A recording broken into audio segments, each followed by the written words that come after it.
Ever wonder how you can make six figures without an Ivy League education? Have you ever wondered why you're not getting the callbacks for jobs after you've worked so hard to get that degree? Or why your career path isn't going the way you want it? Have you been confused on what major or professional field to choose? Six Figures by 30 provides a 5-step career plan and gives tips on best practices for building a strategic resume, negotiating, interviewing, managing salary jumps, avoiding career killers, landing promotions, and much more. This book is designed to be your career compass that'll reduce detours and propel you to six-figure success. This book has created the secret sauce your career stew needs to get on the fast track to six figures. In reading this book, expect to develop a clear six-figure career plan, customized for you and your professional field. You'll learn how to develop a standout resume using the proper keywords and phrases in your industry to catch the recruiter's eye.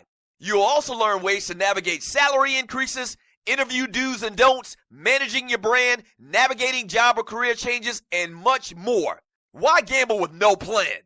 Bet on your success. The first step is believing you can do it, and the next step is cracking this book open and getting started. Don't waste another day procrastinating. Purchase on Amazon or by going to the website, sixfiguresby30.com. That's the number 6figuresby30.com. Sixfiguresby30.com. Mic check. Yes, this is your humble host, Marcus Harper. And make sure you check out my show, the Marcus Harper Podcast, on the Stewart Media and Entertainment Network. Yes, hop aboard this train of thought weekly. 60 minutes of work. I got you. Sports talk, soul beats, and life. Again, the Marcus Harper Podcast, weekly on the SME Network. Check me out. Life is good.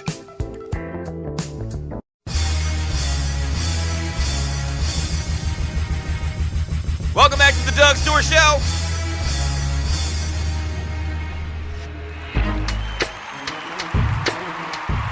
Man Talk Monday.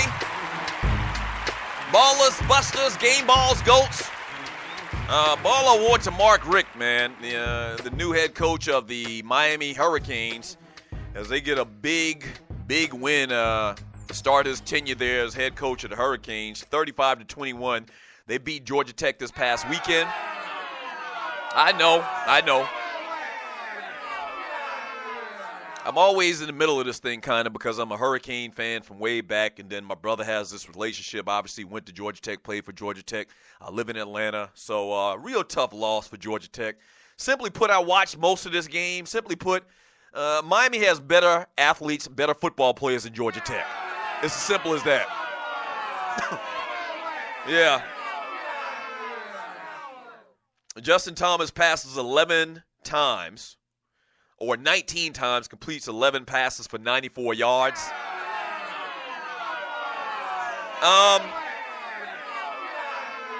The bright spot for Georgia Tech is this freshman kid, the running back, Dedrick Mills. He had a big game this past weekend. I think he had close to 100 yards. But other than that, man, Miami just has better athletes and players than Georgia Tech. Yeah. Thank you, Paul Johnson, head coach. And also the other big game from this weekend was the Tennessee Volunteers, man. They get it done beating Georgia in the last seconds. Ball award to Tennessee.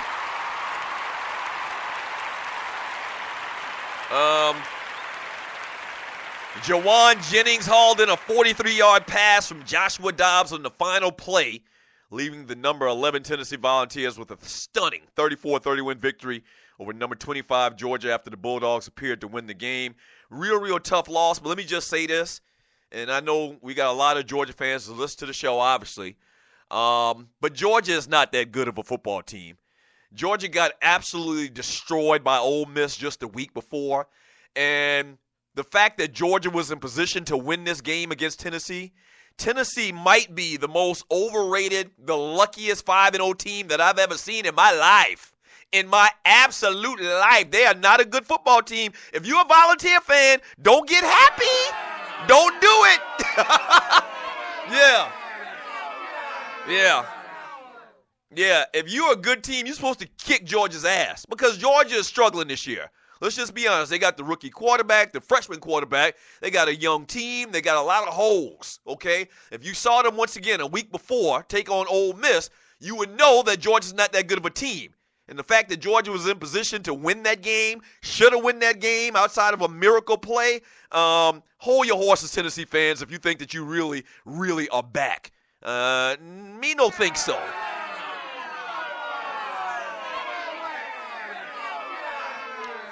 Let me read a couple of your messages in the chat room on Spreaker.com. Once again, go to Spreaker.com, click on the chat bubble, and jump into the chat room.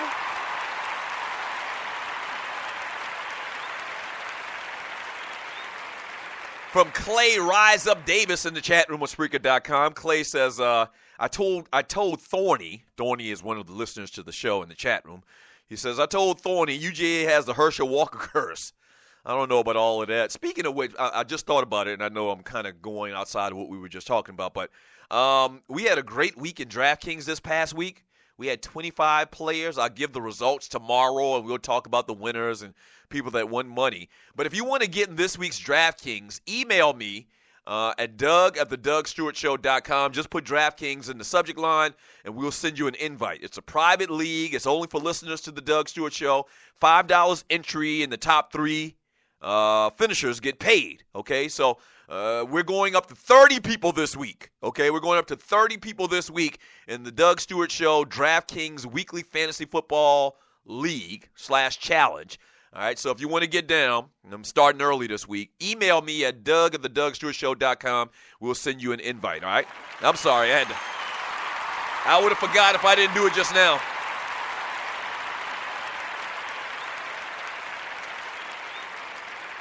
From J.B. Jennings, it says Kirby, a.k.a. Muschamp Jr., supposed to be a defensive-minded coach, but they allow a Hail Mary GTFOH. I mean, but it is a lucky play. I mean, I'm not going to give final judgment on Kirby yet. We'll kind of wait. I mean, his first year coaching, people inevitably, I said this last week, are going to say wait till he gets in his players, he can recruit better. But I don't know if that's even an excuse because Georgia's always recruited great. They've always had 4 or 5-star players, so we'll see. From Nino the Wino, Deion Jones got the worst of that collision, Andre. From Glenn Young, yeah, where's Thorny? Glenn Young has a volunteer, Tennessee Volunteer logo up for his avatar. From Willie D, how can you lose $916 million and call yourself a successful businessman? Talking about Donald Trump. I'm not going to waste time with Donald Trump today, yeah, but read that story.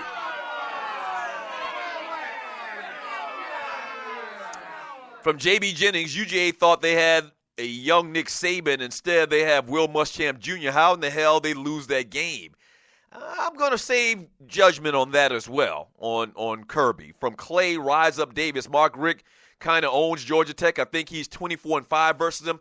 He's 9-0 in the last 9 games in Atlanta at Bobby Dodge Stadium. Obviously being coach of the Georgia Bulldogs.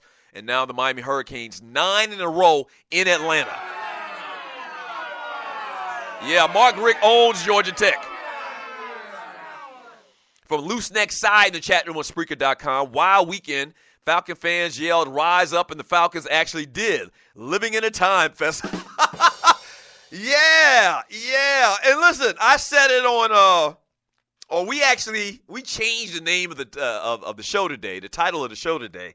So I think some of you may be seeing Vultures circling Cam Newton, or you may have logged in early enough to see the title that we had originally, where the title originally was, excuse me if I reserve judgment on the Falcons, shouty.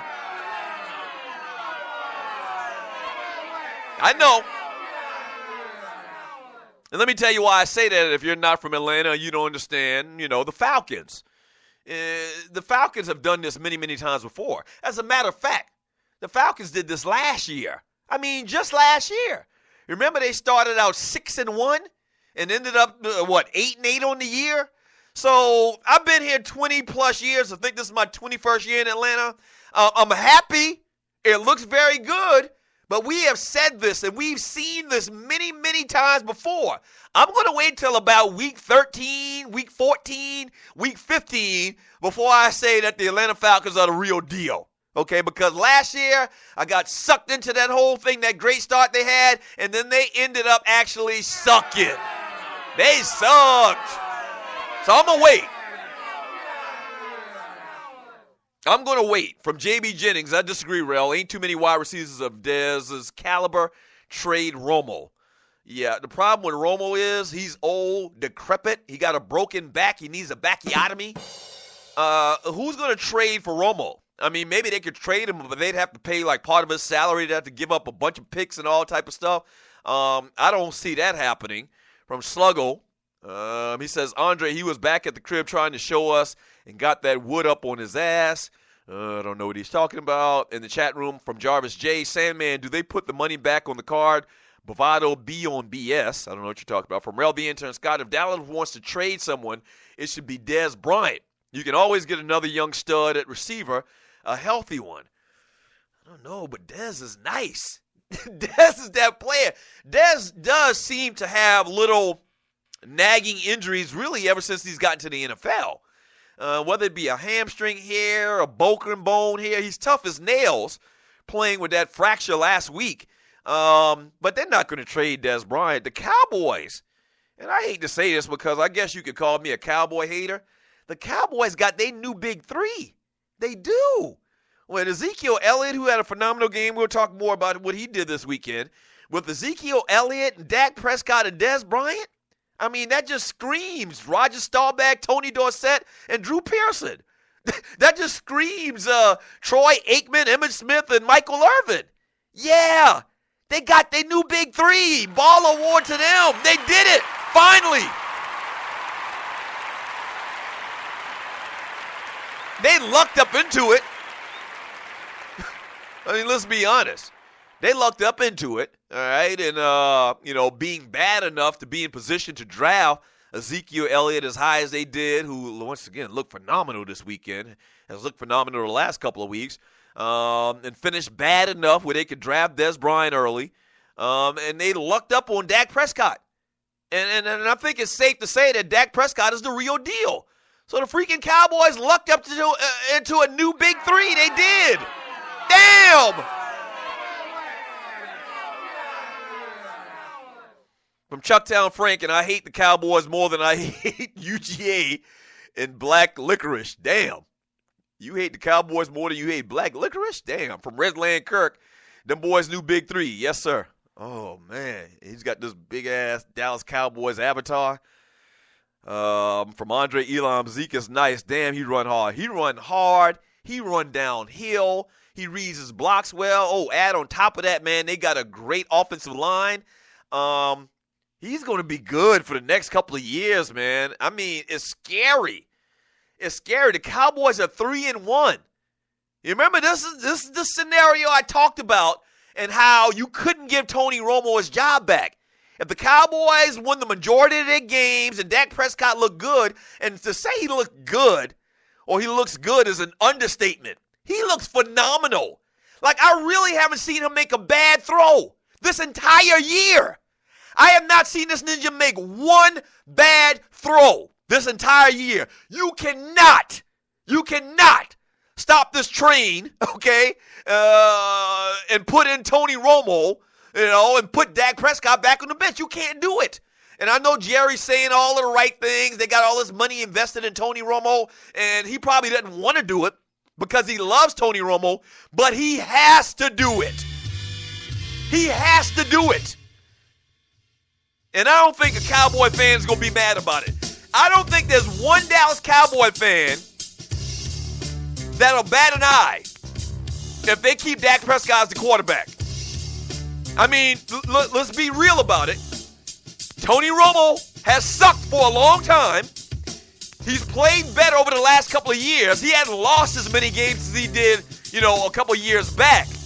But Romo really hasn't won anything of significance. Remember that. That's the big part of this equation. He hasn't won anything of significance.